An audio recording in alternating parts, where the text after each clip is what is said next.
ത്രിയേക ദൈവത്തിൻ്റെ വലിയ തിരുനാമത്തിന് മഹത്വം. പരിമല സെമിനാരിയുടെ മാനേജർ വന്യനായ എൽദോ അച്ഛൻ, ബഹുമാനപ്പെട്ട മാത്തുക്കുട്ടിയച്ഛൻ, ഈ ശുശ്രൂഷയിലായിരിക്കുന്ന മാതാപിതാക്കളെ, സഹോദരങ്ങളെ, കുഞ്ഞുങ്ങളെ, പരിശുദ്ധമായ വലിയ നോമ്പിൻ്റെ പാതി എന്ന് പറയാവുന്ന ദിവസം ഒരുപക്ഷെങ്കിൽ ഇന്നായിരിക്കും. കാരണം നോമ്പിൻ്റെ 20ാമത്തെ ദിവസമാണ്. 40 നോമ്പിൻ്റെ പാതിയാണ്.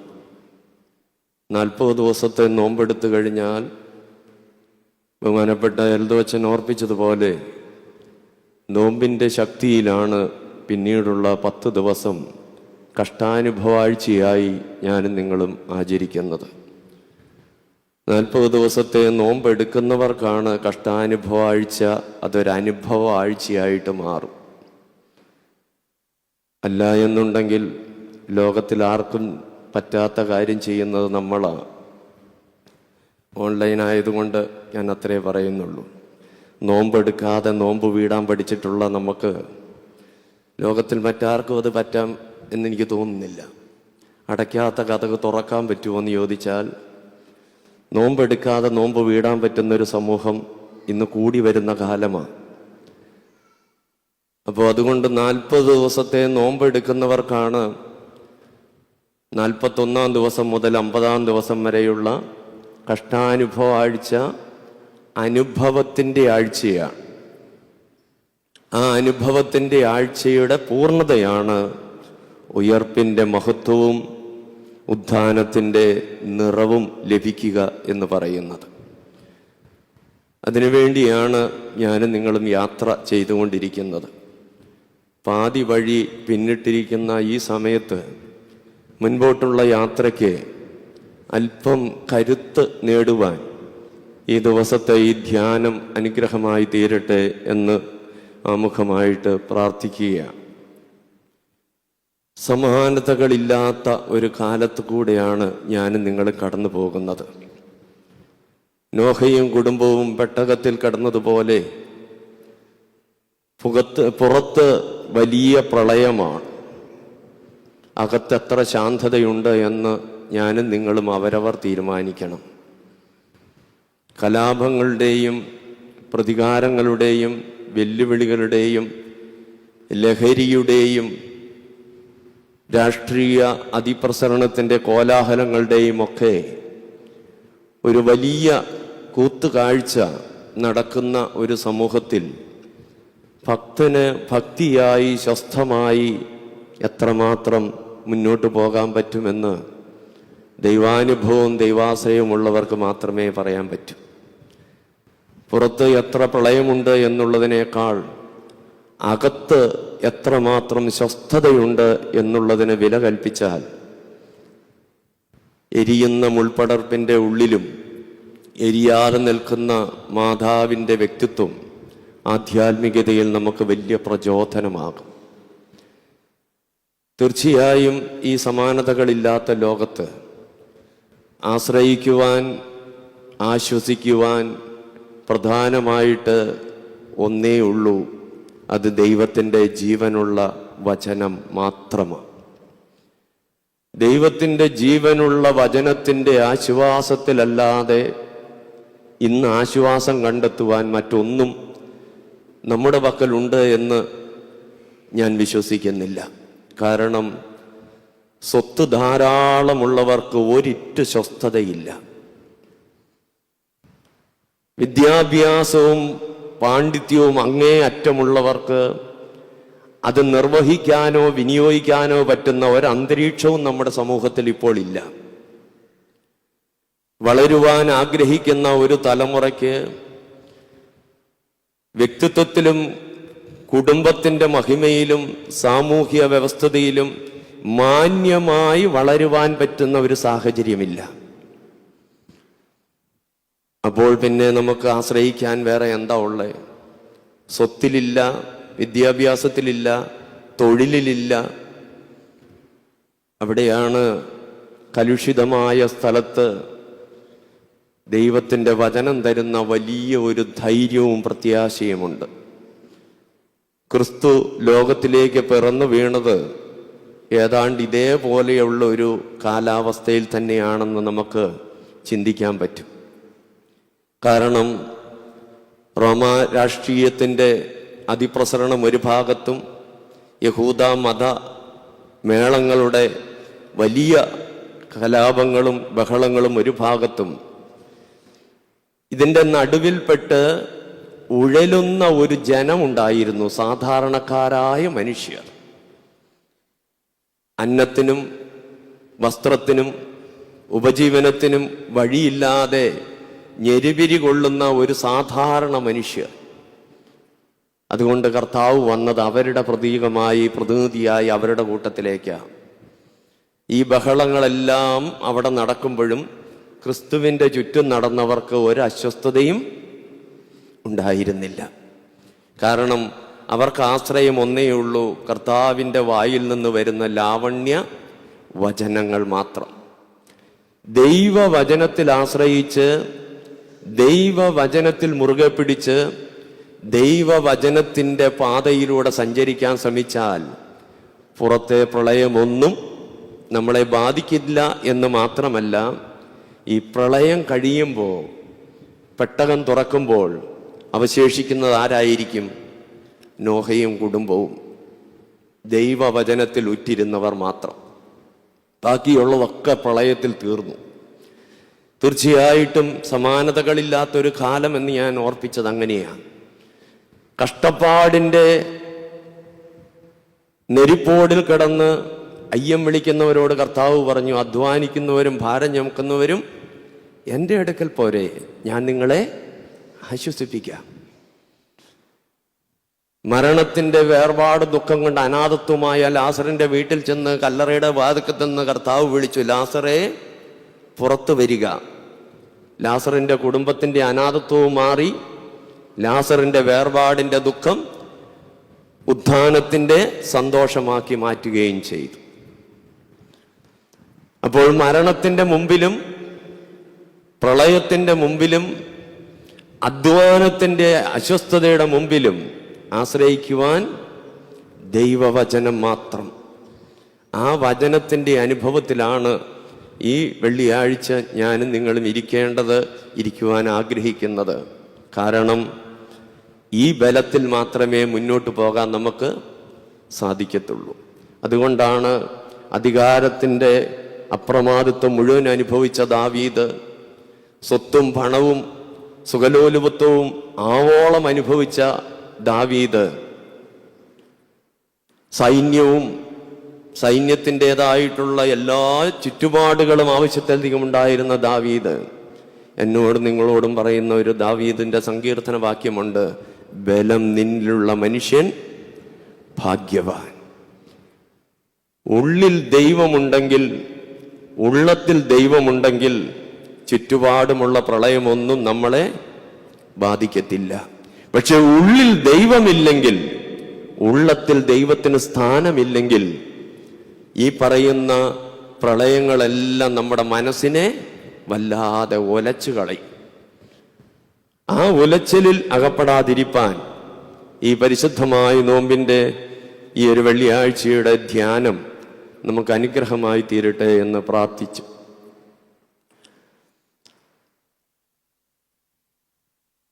ഇന്ന് ഈ ബലിപീഠത്തിൻ്റെ മുമ്പിൽ ഞാൻ നിൽക്കുന്നത് ഒരു വിധത്തിൽ പറഞ്ഞാൽ ദൈവമുമ്പാകെയുള്ള ഒരു സ്തോത്ര യാഗമാണ്. കാരണം 2019 എൻ്റെ വായ്ക്കകത്തൊരു ക്യാൻസർ വന്ന്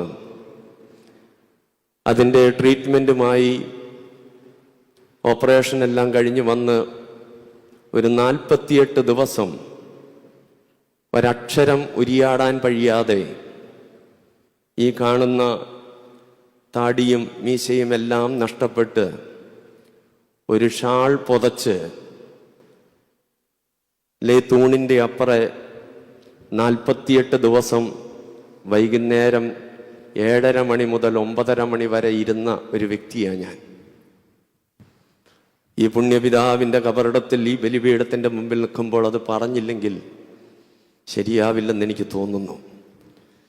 അങ്ങനെ 48 ദിവസം മൗനമായി ഈ സ്ഥലത്ത് ധ്യാനിച്ച ആളാണ് ഞാൻ. കാരണം ഒരക്ഷരം ഉരിയാടാൻ എനിക്ക് ശബ്ദമുണ്ടായിരുന്നില്ല.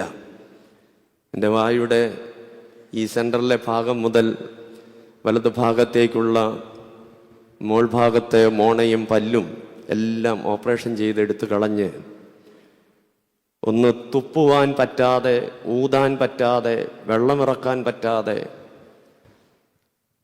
ഏറെ നാളുകൾ ഈ പുണ്യപിതാവിൻ്റെ മധ്യസ്ഥതയിൽ ഇവിടെ ഞാൻ കടന്നു. 48 ദിവസത്തെ എൻ്റെ റേഡിയേഷൻ ട്രീറ്റ്മെൻറ്റ് കഴിഞ്ഞ് നാട്ടിൽ ചെന്ന് അതിനുശേഷം ഡെൻ്റൽ ഡിപ്പാർട്ട്മെൻറ്റുമായി ബന്ധപ്പെട്ട് ദൈവത്തിൻ്റെ കൃപയും ഈ പുണ്യപിതാവിൻ്റെ പരിമല ബാവായുടെ മധ്യസ്ഥതയും മൂലം എനിക്ക് കിട്ടിയ അഡീഷണലായി ഫിറ്റ് ചെയ്തിരിക്കുന്ന പല്ലും മോണയും വെച്ചിട്ടാണ് ഞാൻ ഇവിടെ നിന്ന് ഇന്ന് ഈ ധ്യാനം നയിക്കുന്നത്. അപ്പോൾ മൗനമായി ധ്യാനം നയിക്കുന്നത് എങ്ങനെയാണെന്ന് 48 ദിവസം ഞാൻ അറിഞ്ഞതാണ്. ശബ്ദമില്ലാതെ പ്രാർത്ഥിക്കാനും ഹന്ന പ്രാർത്ഥിച്ച പോലെ ഹൃദയം കൊണ്ട് പ്രാർത്ഥിക്കാനുമുള്ള ജീവിതം. അതിൽ നിന്ന് എഴുന്നേറ്റ് ഇപ്പോൾ 4 വർഷം കഴിഞ്ഞു വീണ്ടും ഇടവക ശുശ്രൂഷയും ദൈവവചന ശുശ്രൂഷയും ആരാധനയും നടത്തി മുന്നോട്ട് പോകാൻ ഭാഗ്യവും കൃപയും തന്ന ദൈവത്തോട് സ്തോത്രയാഗമായി ഈ ശുശ്രൂഷ ഈ പുണ്യപിതാവിൻ്റെ മധ്യസ്ഥയിൽ നിന്ന് അർപ്പിക്കുകയാണ്.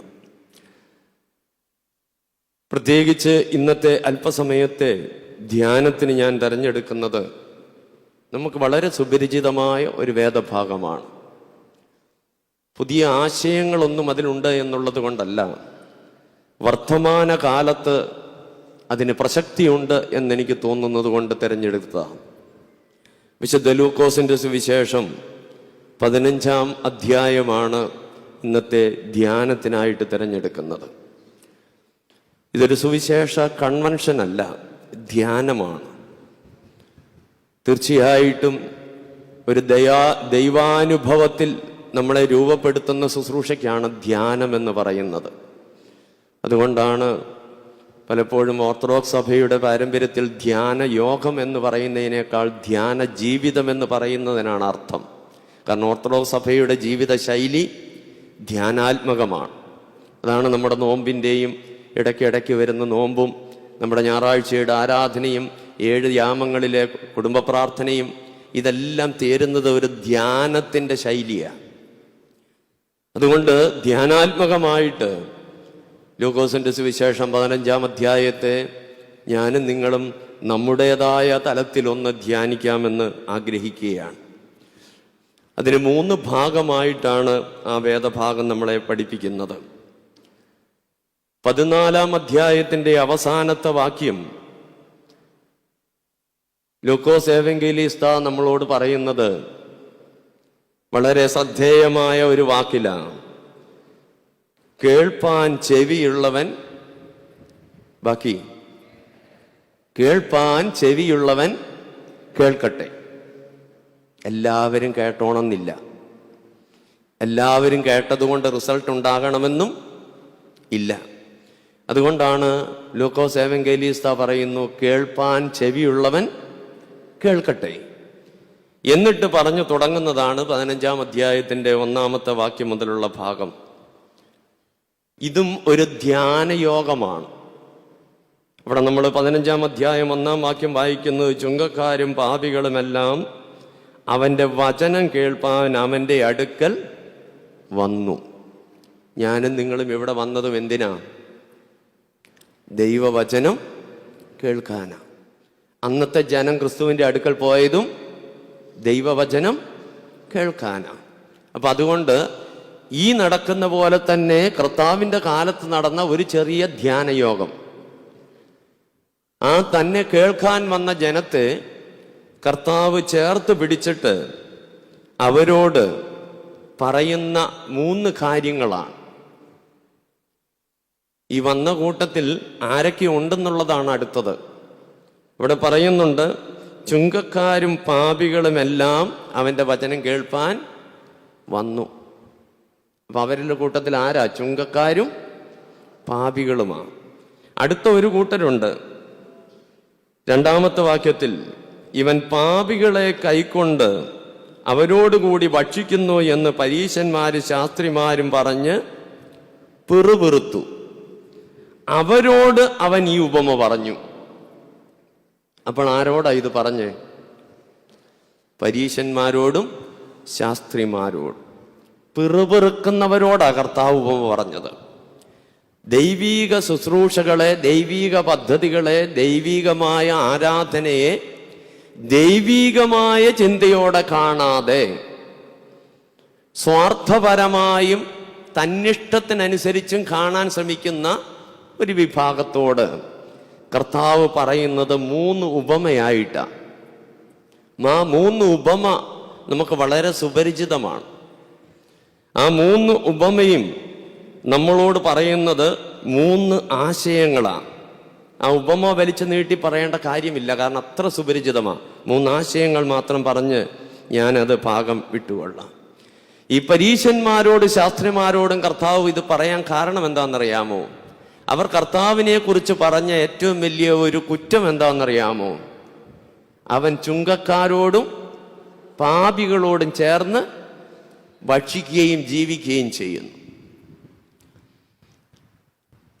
അപ്പൊ പാപികളോടും ചുങ്കക്കാരോടും ചേർന്ന് കർത്താവിൻ്റെ ശുശ്രൂഷയെ ഉൾക്കൊള്ളാൻ കഴിയാത്ത ഒരു അപ്പർ സമിതി, ഒരു ഔദ്യോഗികമായ മത മേലധ്യക്ഷ സമൂഹം, അവർക്കിതൊന്നും ഉൾക്കൊള്ളാൻ പറ്റത്തില്ല. അവർക്കിത് ഉൾക്കൊള്ളാൻ പറ്റാത്തത് കൊണ്ട് അവർ കാണുന്ന യഹൂദ മതത്തിൻ്റെ കാഴ്ചയിലും കാഴ്ചപ്പാടിലും അന്തസ്സിലും ആഭിജാത്യത്തിലുമൊന്നും ക്രിസ്തുവിനെ ഇങ്ങനെയുള്ള ഒരു ക്രിസ്തുവായിട്ട് കാണാൻ അവർക്ക് സാധിക്കത്തില്ല. അവർ കാണുന്നത് അവരുടെ കൂട്ടത്തിൽ സന്നദ്ധി സംഘത്തിൽ ഇരിക്കുന്നതും അവരുടെ കൂട്ടത്തിൽ നല്ല മേത്തരമായ വസ്ത്രങ്ങളൊക്കെ ധരിച്ച് നല്ല മേശകളൊക്കെ ഉണ്ട്, അവരുടെ കൂട്ടത്തിൽ അവരുടെ അന്തസ്സിനും ആഭിജാത്യത്തിനും അനുസരിച്ച് നിൽക്കുന്ന ഒരു ക്രിസ്തുവിനെയാണ്. അങ്ങനെ ഇമാജിൻ ചെയ്ത് നിൽക്കുന്നവർക്ക് ഈ സാധാരണക്കാരുടെ ഇടയിലേക്ക് ഇറങ്ങി വന്ന് അവരുടെ കൂടെ അവരുടെ പ്രശ്നങ്ങളും അവരുടെ പ്രയാസങ്ങളും അവരുടേതായിട്ടുള്ള കൂട്ടുകെട്ടിൽ നടക്കുന്ന ക്രിസ്തുവിനെ ഉൾക്കൊള്ളാൻ സാധിക്കുന്നില്ല. ഇതന്നല്ല, ഇന്നും നമ്മുടെ ഇടയിലുണ്ട്. നമ്മളൊക്കെ ഒരു രൂപം കൊടുത്തിട്ടുണ്ട്. സഭയ്ക്കൊരു രൂപം, പിതാക്കന്മാർക്കൊരു രൂപം, പള്ളികൾക്കൊരു രൂപം നമ്മൾ ഇമാജിൻ ചെയ്ത് വെച്ചിട്ടുണ്ട്, സൃഷ്ടിച്ചു വെച്ചിട്ടുണ്ട്. അതല്ലാത്തതിനെ എവിടെ കണ്ടാലും നമ്മൾ എന്ത് ചെയ്യും? പിറുപിറുക്കാൻ തുടങ്ങും. അതുകൊണ്ടാണ് കർത്താവ് അവരോട് 3 ഉപമ പറഞ്ഞു. ആ 3 ഉപമ 3ഉം നഷ്ടപ്പെടുന്നതിൻ്റെ ഉപമയാ തുടങ്ങുന്നത്. പക്ഷേ 3 ഉപമയും അവസാനിക്കുന്നതോ കണ്ടെത്തുന്നതിൻ്റെ ഉപമയായിട്ടാ. കർത്താവ് ലോകത്തിലേക്ക് വന്നത് എന്തിനാ? കർത്താവ് ലോകത്തിലേക്ക് വന്നത് എന്തിനാ? നഷ്ടപ്പെട്ടതിനെ കണ്ടെത്തുവാൻ വേണ്ടിയാ. അപ്പോൾ തൻ്റെ ആഗമന ഉദ്ദേശം എന്താണെന്ന് ശാസ്ത്രിമാരെന്ന് പറയുന്ന വേദപണ്ഡിതന്മാർക്കും പരീശന്മാരെന്ന് പറയുന്ന മതപ്രമാണികൾക്ക് മനസ്സിലാക്കാൻ കർത്താവ് അവർക്ക് കൊടുക്കുന്ന 3 ഉപമയാണ്. കർത്താവ് നഷ്ടപ്പെട്ടതിനെ കണ്ടെത്തുവാൻ വന്നതാ, വിട്ടുപോയതിനെ ചേർത്ത് പിടിക്കാൻ വന്നതാ, നശിച്ചു പോകുന്നതിനെ വീണ്ടെടുക്കാൻ വന്നവനാണ്. ആ തൻ്റെ മിഷൻ, തൻ്റെ ദൗത്യം എന്താണെന്ന് അവർക്ക് തിരിച്ചറിയാൻ വേണ്ടിയാണ് അവരോട് ഈ ഉപമ കർത്താവ് പറയുന്നത്. 1, 100 ആടുള്ള മനുഷ്യൻ്റെ ഒരാട് നഷ്ടപ്പെടുന്നതിനെ അന്വേഷിച്ചു പോയി തോളിലേറ്റി കൊണ്ടുവരുന്ന ഉപമ. 2-മത്തത് 10 നാണയമുള്ളതിൽ 1 നാണയം നഷ്ടപ്പെട്ടതിനെ വെളിച്ചം കയ്യിലെടുത്ത് സൂക്ഷ്മമായി അന്വേഷിച്ച് കണ്ടെത്തി സന്തോഷിക്കുന്ന സ്ത്രീയുടെ ഉപമ. 3-മത്തതോ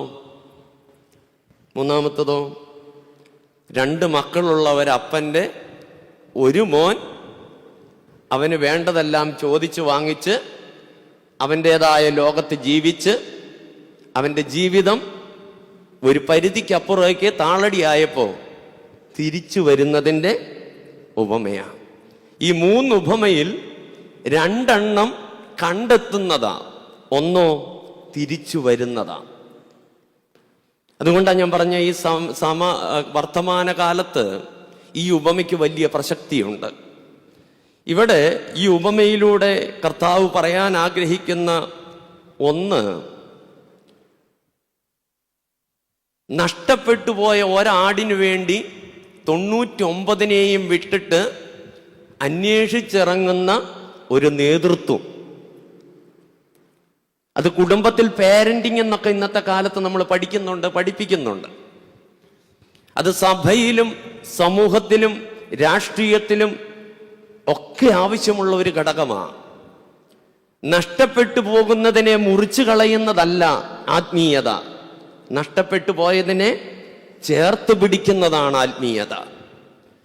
99 ഉണ്ടല്ലോ, ഒന്ന് പോയാലും കുഴപ്പമില്ലെന്ന് പറയുന്ന ഭൗതിക ലോകത്തിൻ്റെ ഫിനാൻസ് മാനേജ്മെന്റ് അല്ല ആത്മീയത. 99ൽ 1 നഷ്ടപ്പെട്ടു പോകുമ്പോൾ പൂർണ്ണത, 100ൽ 100. അതാണല്ലോ 7 വലിയ സ്ഥാനം, 40 യഹൂദ മതത്തിൽ സ്ഥാനം, പൂർണ്ണതയാണ്. 99 ഉണ്ടല്ലോ എന്ന് സമാധാനിക്കാനല്ല, നഷ്ടപ്പെട്ടു പോയ 1 99നേക്കാൾ വിലയുണ്ട്. ഈ ഭാഗം ഞാൻ ഈ കാലഘട്ടത്തിന്റെ ചിന്തയ്ക്ക് എടുക്കാൻ ആഗ്രഹിക്കുന്നത്, പുതിയ കാലഘട്ടത്തിലെ മാതാപിതാക്കളുടെ ചുമതല നഷ്ടപ്പെട്ടു പോകുന്നതിനെ തിരഞ്ഞന്വേഷിക്കുന്ന മാതൃത്വവും പിതൃത്വവും ഉണ്ടോ എന്നുള്ളതാണ്. പ്രൊഫഷണലിസം, അതിനെ തുടർന്നുള്ള ധനസമ്പാദ്യം, ഈ തൊഴിലിനോടും പണത്തിനോടുമുള്ള അമിതമായ അത്യാഗ്രഹം വന്നപ്പോൾ സമ്പത്തുക്കളുടെ സമ്പത്തായ പുത്രസമ്പത്തിനെ ചേർത്ത് പിടിക്കാൻ ഈ കാലഘട്ടത്തിൽ മാതാപിതാക്കൾക്ക് കഴിയുന്നുണ്ടോ എന്നുള്ളത് ഈ ഉപമ തരുന്ന വലിയൊരു പാഠമാണ് നമുക്ക്. കാരണം 1 കോടിയും 2 കോടിയും 3 കോടിയും മുടക്കി പഠിക്കാൻ കൊണ്ടുപോയി ആക്കിയ സമ്പത്തുക്കളുടെ സമ്പത്തെന്ന് വേദപുസ്തകം പറയുന്ന സമ്പത്തായ പുത്രസമ്പത്തിനെ ഇപ്പോൾ ചിലപ്പോൾ തിരിച്ചു കിട്ടുന്നത് പെട്ടിയിലും പാക്കറ്റിലുമാണ്. അപ്പൊ കോടികൾ എന്തിയേ, മുടക്കിയത് എന്തിയേ? ഈ കുഞ്ഞിനെ പഠിപ്പിക്കാൻ വേണ്ടിയാണ് ഈ കണ്ട കാലം മുഴുവൻ, ഈ അത്യധ്വാനം മുഴുവൻ ചെയ്ത് ഈ സമ്പാദിച്ച് ഇതിനു വേണ്ടി ഓടിയത്. പുത്രസമ്പത്തിനേക്കാൾ വലിയൊരു സമ്പത്ത് തൻ്റെ കൈവശത്തിലുണ്ട് എന്ന് ഒരപ്പനും അമ്മയ്ക്കും തോന്നാൻ പാടില്ല. കാരണം ദൈവം നമ്മളെ ഏൽപ്പിച്ച ഏറ്റവും വലിയ സമ്പത്ത് എന്തുവാ? പുത്രസമ്പത്താ. സങ്കീർത്തനക്കാരൻ നമ്മളോട് പറയുന്നുണ്ട്, മക്കൾ യഹോവ തരുന്ന ദാനമാണ്. മക്കൾ യഹോവ തരുന്ന ദാനമാണ്. അങ്ങനെയാണെങ്കിൽ ദാനം തരുന്നവന് അത് തിരിച്ചേൽപ്പിക്കാൻ കടപ്പെട്ടവരാ മാതാപിതാക്കൾ. മക്കളെ നമുക്ക് ഉപയോഗിക്കാനുള്ളതല്ല, നമ്മുടെ വരുമാനത്തിന്റെ സ്രോതസ്സും വരുമാനത്തിന്റെ സോഴ്സുമാക്കി മാറ്റാൻ മക്കളെ ഉപയോഗിക്കാനല്ല മക്കളെ തന്നത്. പിന്നെയോ അത് ദാനമായി ഏൽപ്പിച്ചതാ. ദാനമായി തന്നതിനെ ദാനമായി തിരിച്ച് ഏൽപ്പിക്കണം. അവിടെ നമ്മുടെ കോൺസെൻട്രേഷൻ, നമ്മുടെ ശ്രദ്ധ മക്കളിൽ നിന്ന് മക്കൾക്ക് വേണ്ടിയുള്ളതിലേക്ക് മാറിപ്പോകുന്നതിൻ്റെ പരിണത ഫലമാണ് ഇന്ന് അനുഭവിക്കുന്നത്. മക്കൾക്കായി കരുതുവാൻ, മക്കളെ കരുതുന്നതിനേക്കാൾ മക്കൾക്ക് വേണ്ടി കരുതുവാൻ വ്യഗ്രത കാണിക്കുമ്പോൾ നഷ്ടപ്പെടുന്നത് എല്ലാമായ കരുതല, ധനമാ. അത് നഷ്ടപ്പെട്ടു പോകുമ്പോൾ ഉണ്ടാകുന്ന അനുഭവം എന്താണെന്ന് ഇന്ന് കേരളത്തിൽ ആരും ആരോടും ചോദിക്കണ്ട. എല്ലാ ദിവസവും മാധ്യമങ്ങളിലൂടെ നമ്മൾ കണ്ടുകൊണ്ടിരിക്കുക. കരുതി വെച്ചതെല്ലാം അവിടെ ഇരിക്കുമ്പോഴും ദാനമായി ദൈവം തന്ന കരുതലായത് നഷ്ടപ്പെടുമ്പോൾ അവർ അനുഭവിക്കുന്ന വേദനയും നഷ്ടബോധവും അവർ അനുഭവിക്കുന്ന ശൂന്യതയും എത്ര വലുതാണെന്ന് ഈ കാലം നമ്മളെ പഠിപ്പിച്ചുകൊണ്ടിരിക്കുക. അതുകൊണ്ട് പാരന്റിങ് എന്ന് പറയുന്ന മക്കളെ ദൈവം തന്നതാണെന്നുള്ള ബോധത്തോടെ ദൈവത്തോട് ചേർത്ത് പിടിച്ച് മക്കളെ വളർത്തി ദൈവത്തിന് കൊടുക്കാൻ ചുമതലപ്പെട്ടവരാണെന്നുള്ള ബോധത്തോടെ, അങ്ങനെയാണെങ്കിൽ നമ്മുടെ കുടുംബ അന്തരീക്ഷത്തിൽ ഇന്ന് ഞാനും നിങ്ങളുമൊക്കെ അനുവർത്തിക്കുന്ന പല ശൈലികളും മാറേണ്ടി വരും, മാറ്റേണ്ടി വരും. നോമ്പിന്റെ കാലം എന്ന് പറയുന്നത് തന്നെ എന്തിനാ? രൂപാന്തരത്തിനുള്ള കാലമാണ്, അല്ലേ? നോമ്പിന്റെ കാലം എന്തിനുള്ളതാ? രൂപാന്തരത്തിനുള്ളതാ, മാനസാന്തരത്തിനുള്ളതാ, മാറ്റത്തിനുള്ളതാ. എവിടെയാണ് മാറ്റം തുടങ്ങേണ്ടത്? നമ്മൾ പണ്ട് പറയുന്നത് അടി മുതൽ മുടി വരെ എന്നാ. ഇപ്പോ കാലം തിരിച്ചു പറയാൻ തുടങ്ങി. എവിടെ മുതൽ? മുടി മുതൽ അടി വരെ മാറണം. മുകളിൽ നിന്ന് തുടങ്ങണം ഇപ്പൊ മാറ്റം. കാരണം താഴെയുള്ള പ്രശ്നങ്ങളല്ല ഇന്നത്തെ പ്രശ്നം, അപ്പർ പ്രശ്നങ്ങളാ. ആ മുടി മുതലുള്ള മാറ്റത്തിന്റെ ആരംഭം കുടുംബത്തിൽ തുടങ്ങണം. പണ്ട് നമുക്ക് മക്കളെക്കാൾ വലിയ ധനം വേറെ ഒന്നും ഉണ്ടായിരുന്നില്ല. അതുകൊണ്ട് മക്കളെ തന്ന ദൈവത്തെക്കാൾ വലിയ ധനവും മറ്റൊന്നും ഉണ്ടായിരുന്നില്ല. അതുകൊണ്ട് സന്ധ്യയാകുമ്പോഴും പ്രഭാതത്തിലും തന്ന ദൈവത്തിന്റെ മുമ്പിൽ തന്നതിനെയും ചേർത്ത് പിടിച്ചിരുന്ന് ദൈവത്തെ സ്തുതിക്കുന്ന ഒരു ക്രൈസ്തവ പാരമ്പര്യമുണ്ടായിരുന്നു. തന്നതിനെ ചേർത്ത് പിടിച്ച് തന്നവന്റെ മുമ്പിൽ ഇരിക്കുന്ന ഒരു ക്രൈസ്തവ പാരമ്പര്യം, പ്രാർത്ഥനയുടെ പാരമ്പര്യം, ആരാധനയുടെ പാരമ്പര്യം, നോമ്പിന്റെ പാരമ്പര്യം. പുതിയ കാലഘട്ടത്തിൽ ഇതെല്ലാം എത്രമാത്രം എന്നിലും നിങ്ങളിലും നമ്മുടെ കുടുംബങ്ങളിലും നമ്മുടെ കുടുംബ അന്തരീക്ഷങ്ങളിലും ഉണ്ട് എന്ന് ചിന്തിക്കുവാൻ പറഞ്ഞുകൊണ്ട് ആ ഭാഗം ഞാൻ നിർത്തുകയാണ്. ഈ നോമ്പിൽ വരേണ്ട ഒന്നാമത്തെ രൂപാന്തരം അതായിരിക്കണം. സമ്പത്തുക്കളുടെ സമ്പത്തായ പുത്രസമ്പത്തിനേക്കാൾ വലിയൊരു സമ്പത്ത് നമുക്കില്ലെന്ന് ഉള്ളിൽ ബോധം വരണം. എന്നാൽ ആ സമ്പത്തിനെ തന്ന ദൈവമാണ് അതിനേക്കാൾ വലിയ സമ്പന്നൻ.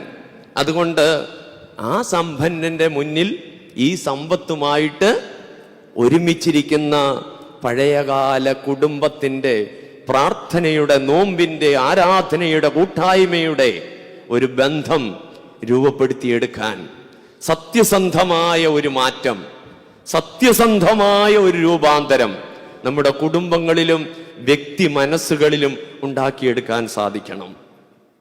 രണ്ടാമത്തെ ഉപമ താലന്ത് നഷ്ടപ്പെട്ടതിൻ്റെ ഉപമയാണ്.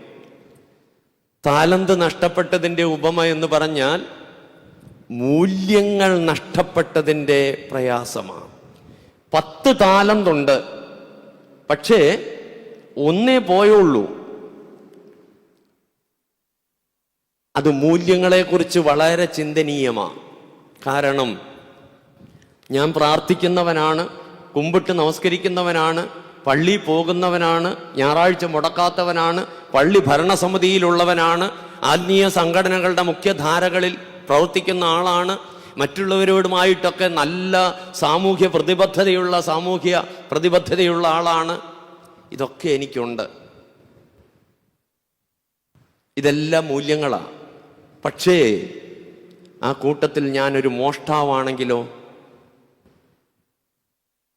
ഞാൻ ഈ പറഞ്ഞ ബാക്കിയുള്ള മൂല്യങ്ങൾക്ക് വല്ല പ്രസക്തിയുണ്ടോ? ഉണ്ടോ?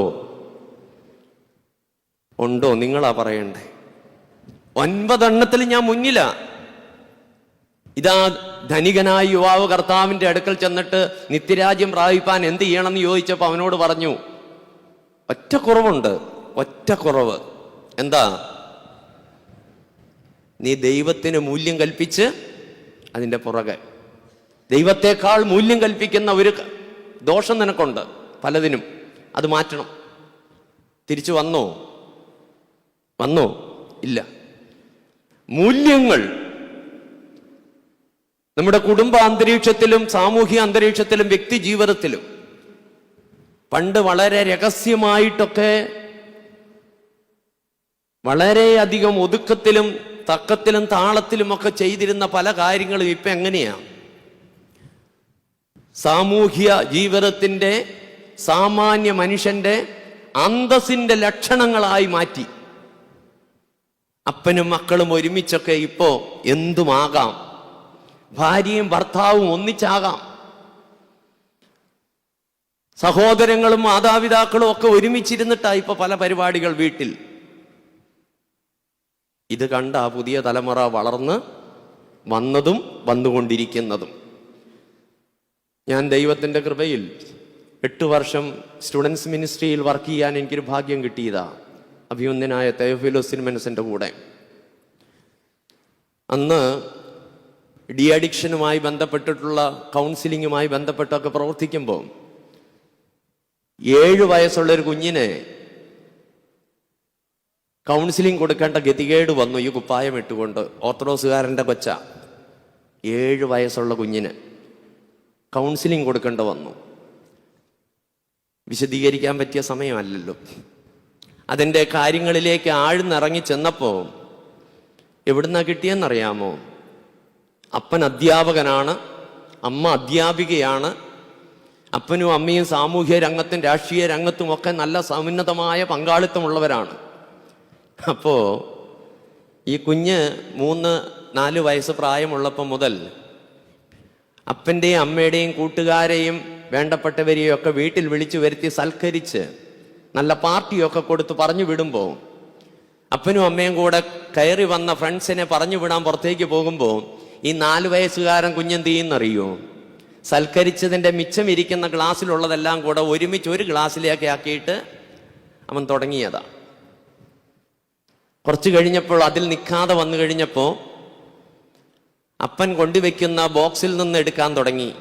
അവൻ അതിന് പകരം വെള്ളം ഒഴിച്ച് ലെവൽ ചെയ്യാനും തുടങ്ങി. 7 വയസ്സേ ഉള്ള കുഞ്ഞിൻ്റെ കഥയാണ് ഇവിടെ നിന്ന് ഞാൻ പറയുന്നത്. കൈവിട്ട സമയം വന്നു കഴിഞ്ഞപ്പോൾ അപ്പന് മനസ്സിലായി എന്തോ പന്തുകേട്. അപ്പൻ ഈ സാധനം ഒളിപ്പിക്കാൻ നോക്കി. എവിടെയാണെന്നറിയാമോ? ബാത്റൂമിൻ്റെ എവിടെയായിരിക്കും ഊഹിക്കാം.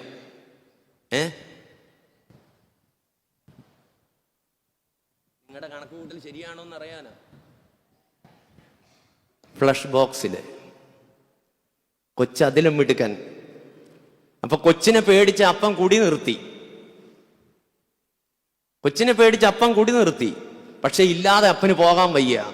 അപ്പൊ കിടക്കാൻ ഉറങ്ങാൻ പോകുന്നതിന് മുമ്പ് അപ്പൻ ഒന്ന് മൂത്രം ഒഴിക്കാൻ പോകും ബാത്റൂമിൽ. പിന്നെ വന്നാ മിണ്ടത്തില്ല. അപ്പൻ നേരെ പോയി കിടക്കാൻ പോകും. പിന്നെ കൊച്ചും പോയി ഒന്ന് മൂത്രം ഒഴിക്കാൻ നോക്കി. അപ്പൻ്റെ അല്ലേ മോൻ, തപ്പാൻ മോശം വരുമല്ലോ. അവസാനം ഏറ്റവും സന്തോഷമുള്ളൊരു കാര്യം എന്നറിയാമോ? ഇവൻ ഫ്ലഷ് ടാങ്കിൽ നിന്ന് എടുത്ത് കഴിച്ചേച്ചിട്ട് ഫ്ലഷ് ടാങ്കിലെ വെള്ളം കൊണ്ട് തന്നെ, ക്ലോസറ്റിൽ നിന്ന് എടുത്തില്ല, ദൈവാധീനം കൊണ്ട് ഫ്ലഷ് ടാങ്കിൽ നിന്ന് തന്നെ കുപ്പി ലെവൽ ചെയ്ത് വെക്കാൻ തുടങ്ങി. അതും കഴിഞ്ഞപ്പോഴാണ് ഞങ്ങളുടെ അടുക്കലെത്തുന്നത്. 1 വർഷം എടുക്കേണ്ടി വന്നു ആ കുഞ്ഞിനെ ഒന്ന് നോർമലാക്കി എടുക്കാൻ. നമ്മുടെ കുടുംബങ്ങളുടെ മൂല്യങ്ങൾ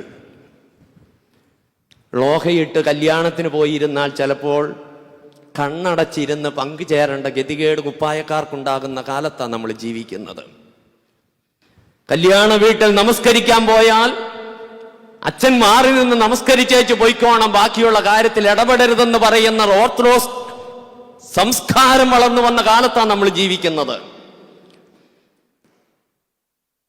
ഇവിടെയാണ് മൂല്യങ്ങളുടെ ച്യുതി. ആരെ ബാധിച്ചു? സഭയെ ബാധിച്ചില്ല, നാടിനെയും ബാധിച്ചില്ല, നാട്ടുകാരെയും ബാധിച്ചില്ല. പക്ഷെ ഇവരെയൊക്കെ ബാധിക്കുന്നതിന് മുമ്പ് ആദ്യം ബാധിച്ചത് ആരെയാ? എന്നെ നിങ്ങളെയാ, നമ്മുടെ മക്കളെയാ. അതിൽ നിന്ന് വളർന്ന് വളർന്ന് ഇപ്പൊ സമൂഹത്തിലെത്തി നിന്നപ്പോഴാണ് നമ്മുടെയൊക്കെ ചെവിയിലും കണ്ണിലും കാതിലും എത്താൻ തുടങ്ങിയത്. ഇത് ഒരു നിമിഷം കൊണ്ട് സമൂഹത്തെ ബാധിച്ചതല്ല. ഇത് തുടങ്ങിയത് കുടുംബത്തിൽ നിന്നാ, അതിനു മുമ്പ് വ്യക്തിയിൽ നിന്നാ. ഈ നഷ്ടപ്പെട്ടു പോയ ഒരു മൂല്യം, നഷ്ടപ്പെട്ടു പോയ ഒരു താലന്തെങ്കിലും എൻ്റെ ജീവിതത്തിൽ ഏതാണെന്ന് തിരിച്ചറിഞ്ഞ് തിരുത്താൻ ശ്രമിച്ചാൽ ഈ നോമ്പ് അനുഗ്രഹത്തിൻ്റെ നോമ്പായിട്ട് നമുക്ക്, രൂപാന്തരത്തിൻ്റെ നോമ്പായിട്ട് നമുക്ക് മാറ്റാൻ പറ്റും. നമ്മുടെ ജീവിതത്തിൽ നഷ്ടപ്പെട്ടു പോയ മൂല്യം എന്താണ്? മോഷ്ടാവെന്ന് പണ്ട് പറയുന്നത് എന്തെങ്കിലും വസ്തുക്കളോ മാലയും കമ്മലും മോതിരമൊക്കെ മോഷ്ടിക്കുന്നതാ. ഇന്നും ഔദ്യോഗിക മോഷണം അതാ. അല്ലാതെ കോടികളും കോടാനുകോടികളും പല വിധത്തിലുള്ള വക്രതയിലൂടെ വഞ്ചിച്ചെടുക്കുന്നത് മോഷണമല്ല. അത് കലയാണ്, തന്ത്രമാണ്. അതൊന്നും ഇപ്പോഴും പിടിക്കപ്പെടുന്നില്ല. പക്ഷേ അങ്ങനെ ഉണ്ടാക്കുന്നവന്റെ സന്തതി പരമ്പര അനുഭവിക്കുന്നത് ഇന്ന് നമ്മൾ കാണുന്നുണ്ട്. അത് നമുക്ക് പാഠമാ. അർഹമായതേ മക്കൾക്ക് സമ്പാദിച്ചു വെക്കാവൂ. മൂല്യത്തിലൂടെ കിട്ടുന്നതേ മക്കൾക്ക് ദാനമായി കൊടുക്കാവൂ. മൂല്യരഹിതമായി ഉണ്ടാക്കി വെക്കുന്നതിൻ്റെ അനന്തര ഫലവും നമ്മൾ തന്നെ അനുഭവിച്ചു തീർക്കേണ്ടി വരും. മൂന്നാമത്തേലേക്ക് ഞാൻ വരികയാ, പരിമിതമായ സമയം. ഇവിടെ ആദ്യത്തെ രണ്ടിലും നഷ്ടപ്പെട്ടു പോയതിനെ തേടിപ്പോകുന്ന ഇടയനും അതുപോലെ തന്നെ സ്ത്രീയുമാ. പക്ഷെ മൂന്നാമത്തത് അതല്ല. 2 മക്കളുള്ള ഒരപ്പൻ, ഇളയ മകൻ അപ്പനോട് തനിക്ക് ആവശ്യമുള്ളത് ചോദിച്ചു. അപ്പൻ കൊടുത്തു. അവൻ അതുകൊണ്ട് പോയി. ഊടാടലെല്ലാം കഴിഞ്ഞ് എല്ലാം ശൂന്യമായി നിൽക്കുന്ന ഒരവസ്ഥ. അപ്പൻ അവനെ തേടി പോകുന്നതല്ല. ആണോ? ആണോ? അല്ല. പിന്നെയോ അവൻ മടങ്ങി വരുന്നതാ. ഇത് ദൈവവും നമ്മളും തമ്മിലുള്ള ബന്ധമാണ്. ദൈവവും ഞാനും നിങ്ങളും തമ്മിലൊരു ബന്ധമുണ്ട്. ഈ ധൂർത്തപുത്രനെന്നോ മുടിയൻപുത്രനെന്നോ നിങ്ങൾ എന്ത് പേര് വിളിച്ചാലും കുഴപ്പമില്ല.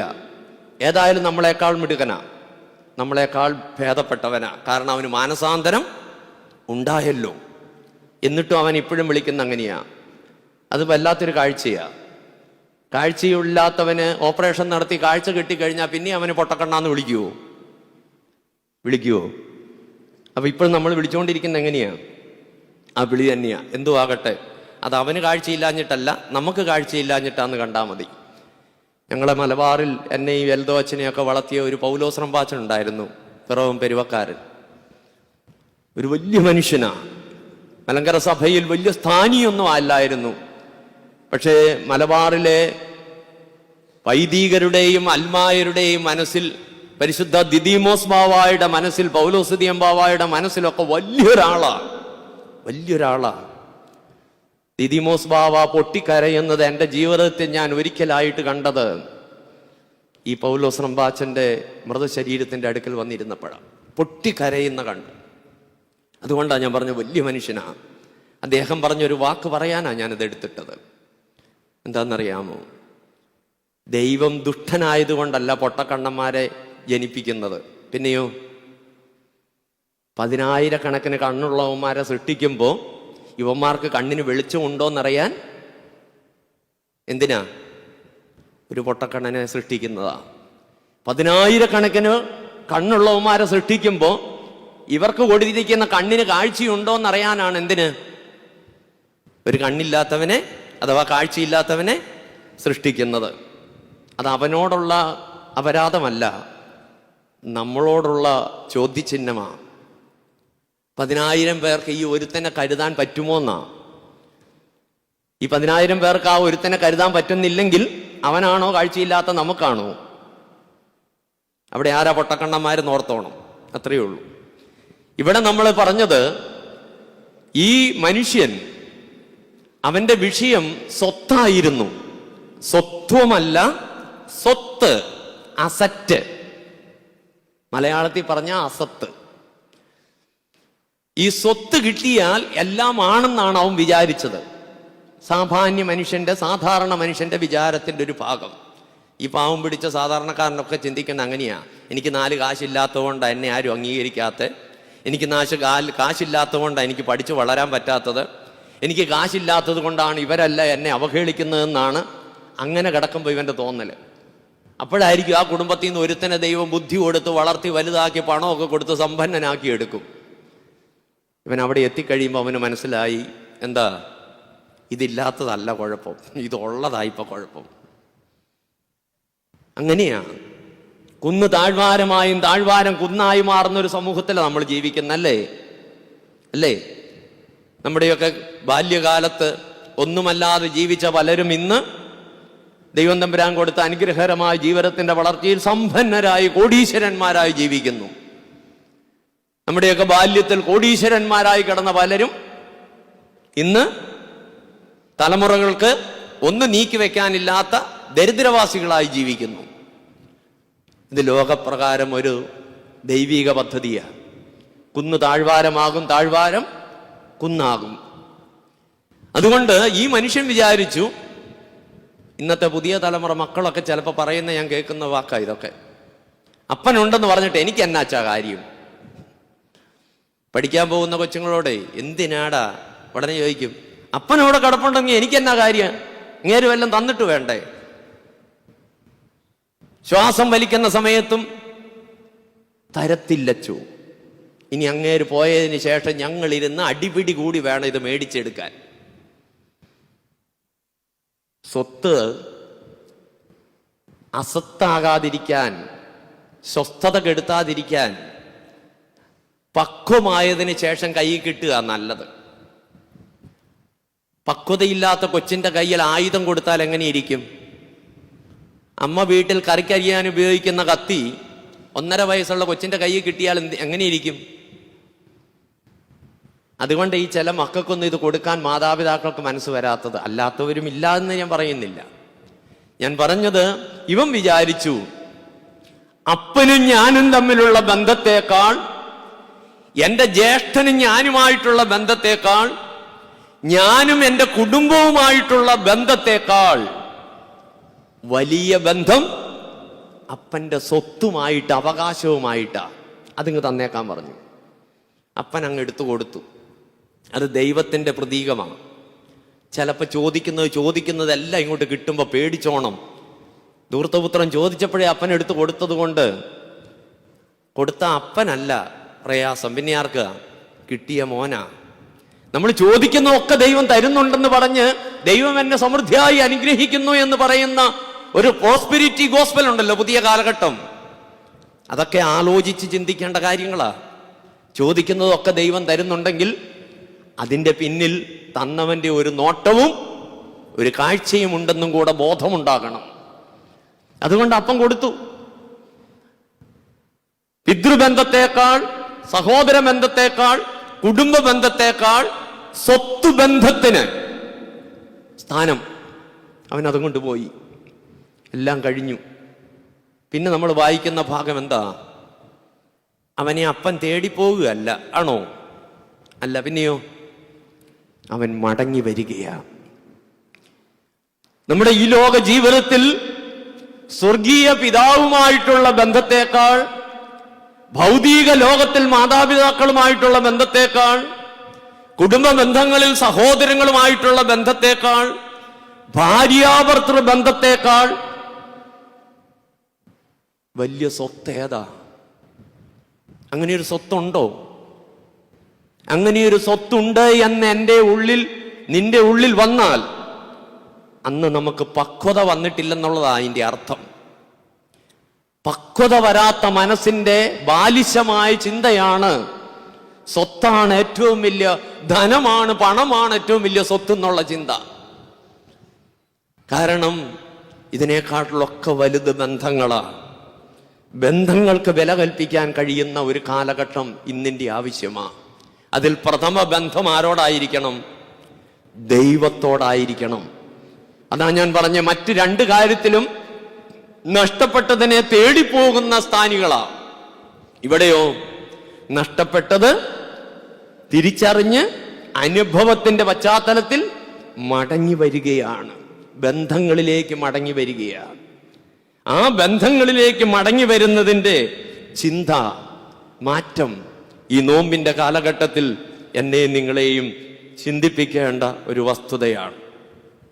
എന്തുകൊണ്ടാണ് ഈ ബന്ധങ്ങളെ ഉപേക്ഷിച്ചു പോകാൻ ഈ മനുഷ്യനെ പ്രേരിപ്പിച്ചതെന്നറിയാമോ? അവന്റെ ആർഭാട ജീവിതത്തോടുള്ള അമിതമായ ആവേശമാണ്. ഈ കാലഘട്ടം എന്നെയും നിങ്ങളെയും ഏറ്റവും കൂടുതൽ ബാധിച്ചിരിക്കുന്ന ഒരു ബാധയാണത്. ആർഭാടം, അത് ഭക്ഷണത്തിലും വസ്ത്രത്തിലും കിടക്കാൻ പണിയുന്ന ഭവനത്തിലും, വേണ്ട മക്കളുടെ വിവാഹത്തിലും മാതാപിതാക്കളുടെ ശവസംസ്കാരത്തിൽ പോലും ആർഭാടത്തിന്റെ ഒരു കൊഴുപ്പ് അമിതമായി ബാധിച്ചിരിക്കുക. ഈ ആർഭാടത്തിന്റെ അമിതമായ ആവേശം ഉള്ളിൽ കയറിയാൽ അത് നിറവേറ്റാനുള്ള വഴി വളരെ വൃത്തികെട്ടതായിരിക്കും. നമ്മുടെ കുഞ്ഞുങ്ങളൊക്കെ ലഹരി കച്ചവടത്തിന് പോകുന്നതിൻ്റെ പിന്നിൽ അവരുടെ കൂടെ പഠിക്കുന്ന പല കുഞ്ഞുങ്ങളും ആർഭാടമായി ജീവിക്കുന്നത് കാണുമ്പോൾ, ഒപ്പം ജീവിക്കാൻ കയ്യിൽ കാശില്ലാതെ വരുമ്പോൾ മൂല്യങ്ങളെ നഷ്ടപ്പെടുത്തി വൃത്തികെട്ട വഴിയിൽ വൃത്തികെട്ട പണമുണ്ടാക്കി അവർക്കൊപ്പം ജീവിക്കാനാ. ഈ കഴിഞ്ഞ ദിവസം 5-6 എണ്ണത്തിനെ ചുറ്റിക കൊണ്ട് തകർത്ത ഒരു അമാനുഷിക പുത്രൻ, ഈ ധൂർത്തപുത്രൻ വല്ലതുമാണോ? അപ്പോ അമാനുഷിക പുത്രൻ, മൃഗം, അവനെ അങ്ങോട്ട് നയിച്ചത് എന്താണെന്നാ പറയുന്നേ? കേസിന്റെ വിഷയമാ, പ്രസംഗിക്കുന്ന സൂക്ഷിച്ചില്ലെങ്കിൽ ഞാൻ അകത്താവും. നമ്മൾ വായിക്കുമ്പോൾ നമുക്ക് മനസ്സിലാകുന്നുണ്ട് ചിലതൊക്കെ, അല്ലേ? മാധ്യമങ്ങളിലൂടെ 35 ലക്ഷം, 7 വർഷമായി അപ്പം നാട്ടിൽ വന്നിട്ട് അമ്മയും മോനും കൂടെ ഏർപ്പാട് നടത്തി. എത്രയാ? 35 ലക്ഷം. ആർഭാടത്തിന്റെ അഭിനിവേശം നമ്മളെ നാശത്തിലും നഷ്ടത്തിലും അങ്ങേയറ്റം എത്തിക്കുമെന്നുള്ളതിൻ്റെ തെളിവ് ഇന്ന് നമ്മുടെ ചുറ്റുവട്ടത്തിലുള്ള വായനകൾ നമുക്ക് നൽകുന്നുണ്ട്. കർത്താവ് ഒരിക്കൽ പറഞ്ഞൊരു വാക്കുണ്ട് വേദപുസ്തകത്തിൽ, അത്തിയെ നോക്കി നിങ്ങളൊരു ഉപമ പഠിപ്പീൻ.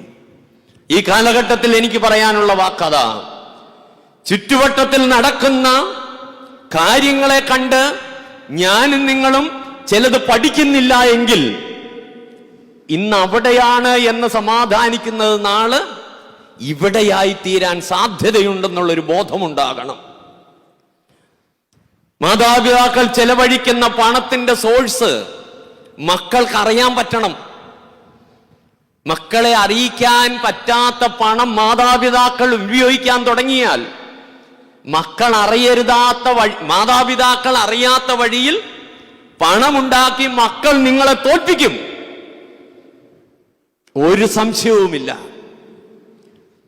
ആർഭാടം അതൊരു അഭിനിവേശമായി ജാതി മതഭേദമന്യേ ഏറ്റവും കൂടുതൽ നമ്മുടെ ഇടയിലാണെന്നേ ഉള്ളൂ, ക്രൈസ്തവ മേഖലയിൽ.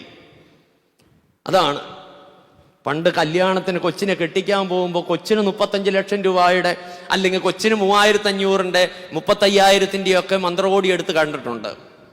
പക്ഷെ ഇപ്പോഴോ കെട്ടിക്കാൻ പോകുന്ന കൊച്ചിന് മന്ത്രകോടി ചിലപ്പോൾ 10,000-ൽ നിൽക്കും. കൂടെ നിൽക്കാൻ പോകുന്നവർക്കോ കുടുംബം മുടിയാൻ ഇതിൽ കൂടുതൽ ആർഭാടം എവിടെ വേണം? ഒരു കല്യാണത്തിന് ഉടുക്കുന്ന സാരി ഇന്നത്തെ നമ്മുടെ മർത്തമറിയ സമാജത്തിലെ സ്ത്രീകൾ അടുത്ത കല്യാണത്തിന് ഉടുക്കുകയല്ല. ഒരു ധ്യാനയോഗത്തിന് പോകുമ്പോൾ ഉടുക്കുന്ന സാരി അടുത്ത ധ്യാനയോഗത്തിന് പോകുമ്പോൾ ഉടുക്കുകയല്ല. അപ്പൊ ധ്യാനത്തിനാണോ പോകുന്നേ? നമ്മൾ തന്നെ ചിന്തിക്കണ്ടേ? കുർബാന കൊടുക്കാൻ പേടിയായിപ്പോ. കാരണം കുർബാന കൊടുക്കുമ്പോൾ കൈവിരൽ ചുണ്ടേലായി കഴിഞ്ഞാൽ തേച്ചിട്ട് വന്നത് എൻ്റെ കയ്യേലാകും. കുർബാന അനുഭവിക്കാൻ പള്ളി വരിക.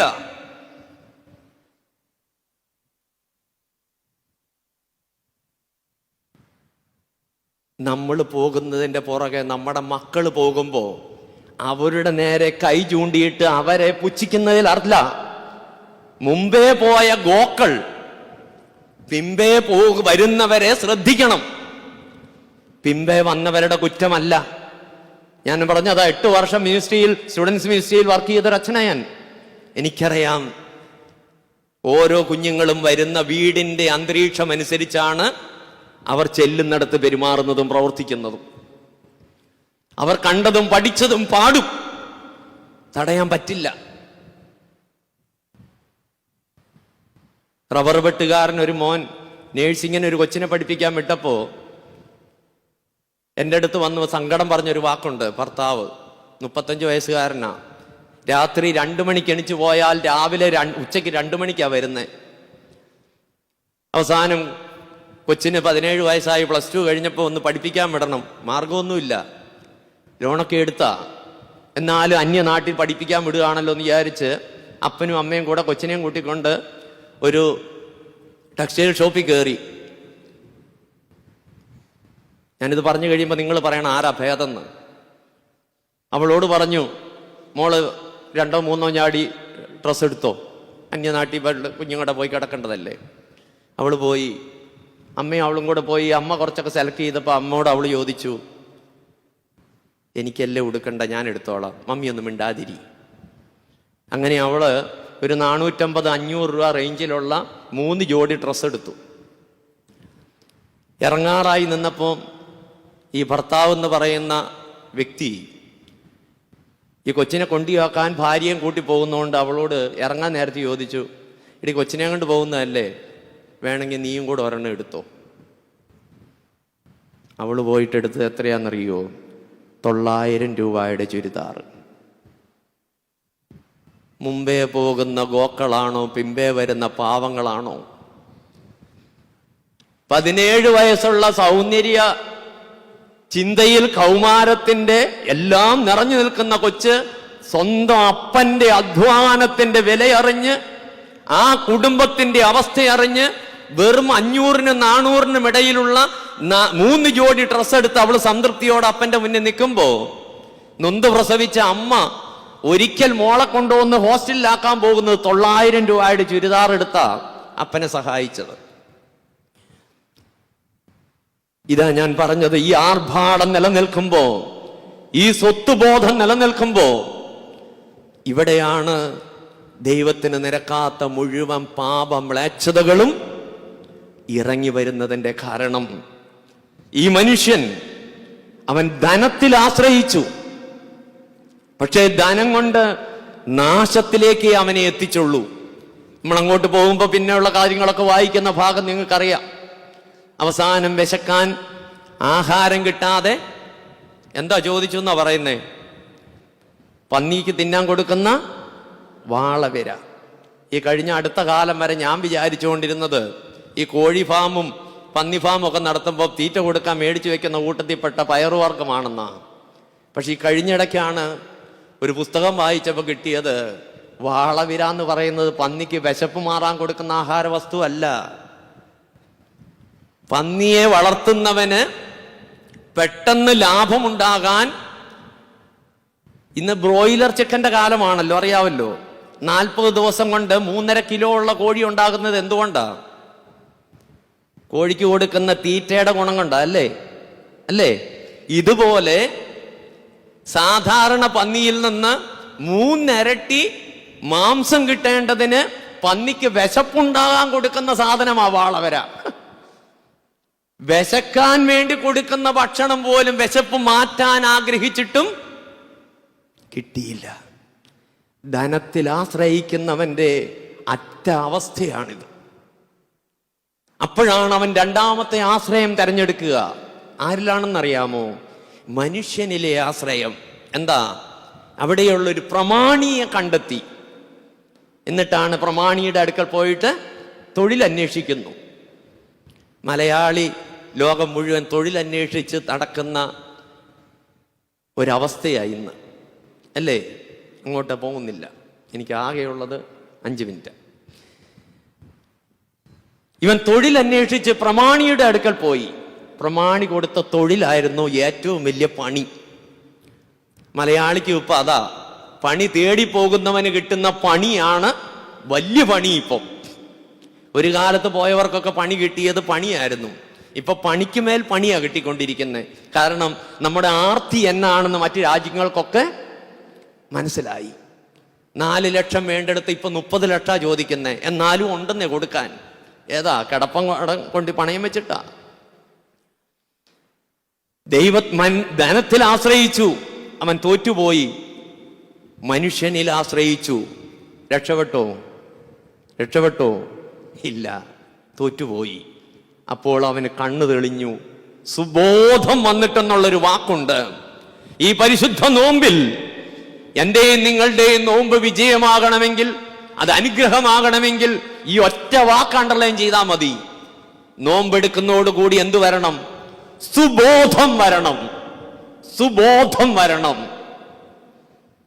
അവന് സുബോധം വന്നപ്പോ അവൻ ധനത്തിൽ ആശ്രയം നിർത്തി, മനുഷ്യനിലെ ആശ്രയം നിർത്തി.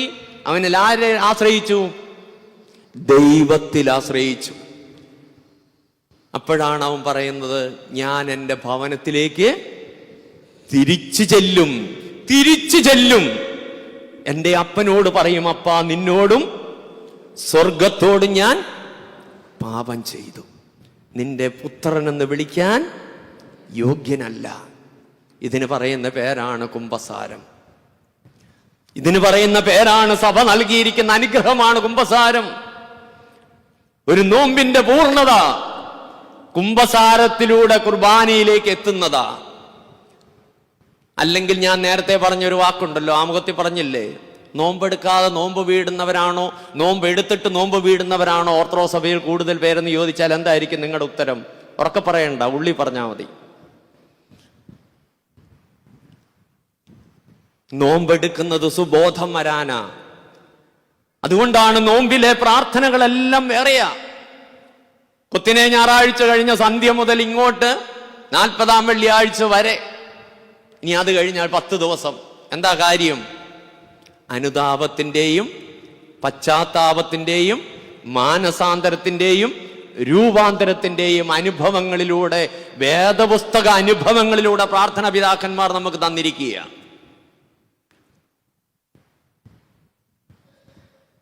ഈ രൂപാന്തരത്തിന്റെ അനുഭവത്തിലേക്ക് വരാൻ പറ്റണം, സുബോധമുള്ളവരായി തീരാൻ പറ്റണം. നോമ്പിൽ സുബോധം വരുന്നത് ഉള്ളിൽ ദൈവം വരുമ്പോഴാണ്.